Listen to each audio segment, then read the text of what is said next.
Friends నేను ఈరోజు మెంతిపప్పు చేస్తాను. ఈ మెంతిపప్పులో వచ్చేసి కుక్కర్లో ఒక రొంత నూనె వేసుకొని నీ ఆవాలు ఇంత జీలకర్ర కొన్ని మెంతులు వేసుకొని బాగా వేయించుకోవాలా ఫ్రెండ్స్.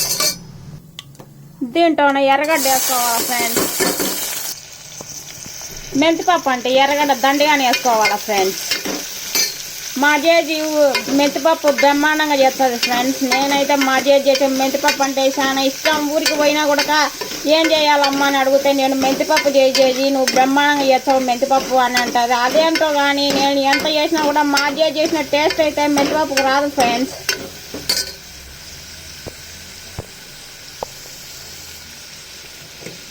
మెంతిపప్పు అంటే నాకు చాలా ఇష్టం ఫ్రెండ్స్. మా ఇంట్లో అయితే పచ్చిమిరకాయ పప్పు తప్ప మెంతిపప్పు అయితే అస్సలు తినరు.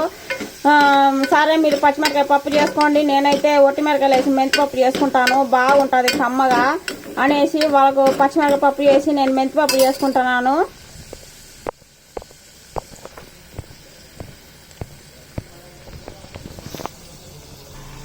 మెంతిపప్పు వాసన అనేది బాగా గుమగుమలాడుతుంది అన్నమాట.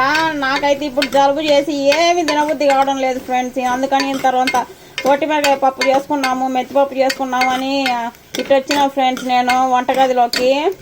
అయినా ఏం బాగాలేకున్నా ఏమున్నా జ్వరం వచ్చినా పులకరం వచ్చినా మన ఆడవాళ్ళకు మాత్రం పని తప్పదు. మనం పని చేయకుంటే ఏటాడ ఉండిపోతాయి అన్నమాట. అన్ని పనులన్నీ ఆగిపోతాయి.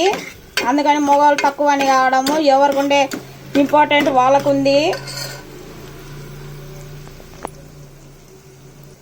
ఇప్పుడు ఆడవాళ్ళు గొప్ప అని కాదు, మగవాళ్ళు గొప్ప అని కాదు, ఎవరు గొప్ప వారికే ఉంది. ఇద్దరిలో ఎవరు లేకున్నా కూడా పని జరగదు. సంసారానికి ఇద్దరు రెండు రథ చక్రాలు లాంటి వాళ్ళు. మీకు అర్థమయ్యేటట్టు చెప్పాలంటే రెండు కళ్ళు, ఈ కళ్ళలో ఏది పని చేయకుండా మనకి ఎంత కష్టమో ఆడవాళ్ళు కూడా సంసారానికి ఒక జీవితానికి ఆడ మగ ఇద్దరు సమానమే. ఒకరు ఎక్కువ అని కాదు, ఒకరు తక్కువ అని కాదు, ఎవరు లేకున్నా పని జరగదు. ఆడవాళ్ళకు బాగాలేకునే ఇంట్లో వంటలు ఏటాడు ఉండిపోతాయి. మగవాళ్ళకు బాగాలేకునే ఇంకా ఇంట్లో అన్నీ చూసుకోవాలి కదా, ఎవరు లేకునే కూడా పని జరగదు. దీంట్లోనే కందివేళ్ళు, ఈ తిరువత్తలోనే కందివేళ్ళు ఒక్కరంతా పసుపు వేసుకోవాలి. ఏమైనా ఫ్రెండ్స్ నేను చదువుకునే రోజుల్లో ఇంటికి వచ్చేసి తినడం ఒక్కటే తెలుసు నాకు, ఏ పని చేయడం చేత కాదు, టీ కూడా పెట్టే చేత కాదన్నమాట. అలాంటిది ఈరోజు అన్ని పనులు చేసుకోవాల్సింది వచ్చింది. జీవితమే అన్నీ నేర్పిస్తుంది ఫ్రెండ్స్ మనకు, ఏం చేత కాకుండా కూడా. ఎక్కడికన్నా బయటికి కానీ ఊరికి కానీ ఎక్కడికన్నా పోయి వచ్చేళ్ళకు నేను ఇంటికి వచ్చేళ్ళకు అన్నం తినేదానికి కూడా నాకు ఓపిక ఉండదు, అట్లే నిద్రపోయేదాన్ని. అలాంటిది ఇప్పుడు ఎంత బాగాలేకున్నా ఏమున్నా కూడా మనం పని చేసుకోక తప్పదు. ఇంత ఓపిక నాకెక్కడదని ఒక్కోసారి నన్ను చూస్తేనే నాకే నమ్మబుద్ధి కాదు. దీంట్లోనే ఇన్ని ఒట్టి మిరకాయలు వేసుకోవాలి. నేను కారం మచ్చగా తింటాను, అందుకే ఎక్కువ వేసుకున్నాను. కారం నేను మామూలుగా తినను, చాలా మస్తుగా తింటాను, అందుకని ఎక్కువ వేసుకున్నాను. మా ఊర్లో అందరు వచ్చేసి ఓమ్మే పసంద, హైదరాబాద్లో ఉండవు కానీ మేము మూట చెట్టలు కానీ నువ్వేం మారలేదు అనేసి అంటూ ఉంటారు. నేను మాత్రం ఒకటే అనుకుంటాను, నాలాగా నేనే ఉంటాను, ఒకరి కోసం నేనెందుకు మారుతాను, నా మూట చెట్లే నాకు నచ్చుతాయి, మన ఊరు పద్ధతులే నాకు నచ్చుతాయి అనేసి నేను ఏమి స్టైల్గా అయితే మారలేదు, మూటగానే ఉండాను. దీంట్లోనే ఒకరవ కరివేపాకు ఒకరంత కొత్తిమీర వేసుకోవాలి. ఊరికాడు ఉంటే కనుక అప్పటికప్పుడు కరివేపాకు చెట్టు నుంచి కరివేపాకు కోసుకొని రావచ్చు. కొత్తిమీర నుంచి ఇన్ని ధనియాలు వేసుకుంటే ఇంత కొత్తిమీర అవుతుంది. ఇంకా ధనియాల చెట్టు నుంచి కొత్తిమీర కోసుకొని రావచ్చు. కానీ మనకి ఇక్కడ ఏడుంది ఫ్రెండ్స్, అన్నీ కొనుక్కోవడమే సరిపోతుంది. కొనుక్కునే కూడా అన్ని రోగాలు వస్తున్నాయి, అన్ని మందులు కొట్టేసి. మనం సొంతంగా వండించుకుంటేనే ఆరోగ్యాలు బాగుంటాయి. నాకైతే మొక్కలు పెంచడం చాలా ఇష్టం. ఊరికాడు ఉంటే అన్ని కూరగాయలన్నీ వండించేసి ఒక్క కూరగాయ కూడా వండకుండా అన్ని ఆరోగ్యకరంగా ఆర్గానిక్గా పెంచుకునేదాన్ని. కానీ ఇక్కడ తప్పదు, మనకు స్థలం లేదు. మనం ఉండే ఇల్లులే ఇరుకులుగా ఉంటాయి. ఇంకా మొక్కలు ఆడబెట్టుకుంటాం, మనుషులు ఉండడానికే స్థలం లేకుంటే ఇంకా మొక్కలు తెచ్చి పెట్టుకోవాలి ఫ్రెండ్స్.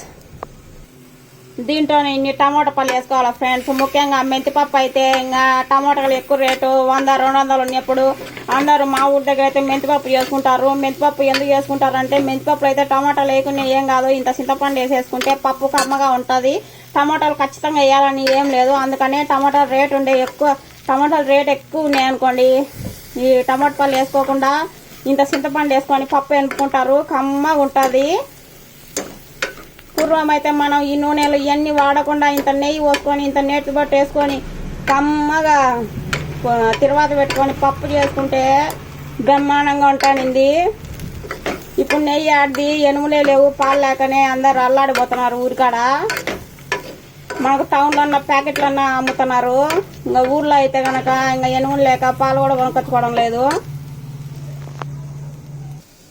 మా అమ్మ వాళ్ళ ఇంట అయితే చిన్నప్పుడు 20 కేజీలు 10 కేజీలు ఎనపూస తీసి నెయ్యి కాంచి అమ్ముతున్నారంట. అన్ని ఎనుములు ఉన్నాయంట మా అమ్మ వాళ్ళ ఇళ్ళల్లో. అందరికి ఊర్లో ఉండే వాళ్ళందరికి కూడా బాగా నెయ్యి కూడా ఇచ్చన్నారంట. ఇప్పుడైతే మనకు నెయ్యి ఆడుంది ఫ్రెండ్స్. దీంట్లో ఇంత చింతపండు వేసుకోవాలి ఫ్రెండ్స్. చింతపండు ఎక్కువ వేస్తే అసిడిటీ వచ్చేదని, టమాటా పళ్ళు ఎక్కువ వేస్తే కిడ్నీలలో రాళ్ళు వచ్చాయి అనేసి, ఇంకా ఒట్టి మిరకాయలు వేసుకుంటే ఇంకా లేనిపోని కారం ఎక్కువ అయ్యి గ్యాస్ ట్రబుల్ వచ్చేదని అన్నిటికీ అన్ని చెప్పేసి అన్నీ తగ్గించుకుంటున్నారు. నన్ను అడిగితే కనుక పూర్వం డబ్బు ఉంటేనే అదృష్టవంతులు అని అంటున్నారు. ఇప్పుడు నన్ను అడిగితే కనుక నేనేం చెప్తానంటే మంచి ఆరోగ్యం ఉంటేనే అదృష్టవంతులు, డబ్బు ఉన్న వాళ్ళు కాదు అదృష్టవంతులు. ఎందుకంటే చెప్తారా, మనం నచ్చినట్టు అన్ని చేసుకొని తినొచ్చు, అంతేగాని అన్ని బీపీలు షుగర్లు అన్నీ ఉన్నాయి అనుకో చపాతీలు తినేసి, ఎంత కోట్ల ఆస్తున్నా కూడా చపాతీలు తినేసి ఏదో ఇంత వేసుకొని తినేసి పడుకొని నిద్రపోవాలి. ఏది లేకుంటే కనుక మనకు నచ్చినట్టు చేసుకొని తినొచ్చు, కమ్మగా తినొచ్చు. మంచిగా నిద్రపోయి కమ్మగా తిని మంచిగా నిద్రపోతేనే మనం అదృష్టవంతులము. మీరైతే ఏమంటారో కామెంట్ బాక్స్లో కామెంట్ చేయండి ఫ్రెండ్స్. చింతపండు అన్నీ వేసుకున్నాక మొత్తం అన్నీ వేసుకునే తర్వాత ఇన్ని నీళ్ళు పోసుకోవాలి ఫ్రెండ్స్. ఇన్ని నీళ్ళు పోసుకొని కుక్కర్ మూత పెట్టేసి 4 విజిల్ 5 విజిల్ రానియాలి. ఎవరు కుక్కర్ కెపాసిటీని బట్టి అన్ని విజిల్ రానియాలన్నమాట. మా కుక్కర్ అయితే బాగా పనిచేస్తుంది కాబట్టి 3 విజిల్ వచ్చేసాలు. ఇంకా మెత్తగా అయితే పూర్ణం ఉన్నట్టుంటుంది, పప్పు టేస్ట్ రాదు. అందుకని 3 విజిల్లే రానిస్తున్నాను ఫ్రెండ్స్. ఇంకేం మనం తిరువాత పెట్టుకోవాల్సిన అవసరం లేదు, ఏం లేదు. ఫస్ట్లోనే అంతా అయిపోయింది కాబట్టి నేను ఎనుకొని ఇంకా తినేయడమే. చూసినారు కదా ఫ్రెండ్స్, పప్పు బాగా ఉడికిపోయింది. ఈ నీళ్ళని ఏరే గిన్నెలోకి వంచుకొని పప్పు గుత్తి తీసుకొని పప్పు ఎనుపుకోవాలా. ఇట గిన్నెలోకి వాటర్ సపరేట్ చేసుకోవాలా, మళ్ళీ ఎనుపుకున్నాక మళ్ళీ వేసుకోవాలా నీళ్ళు.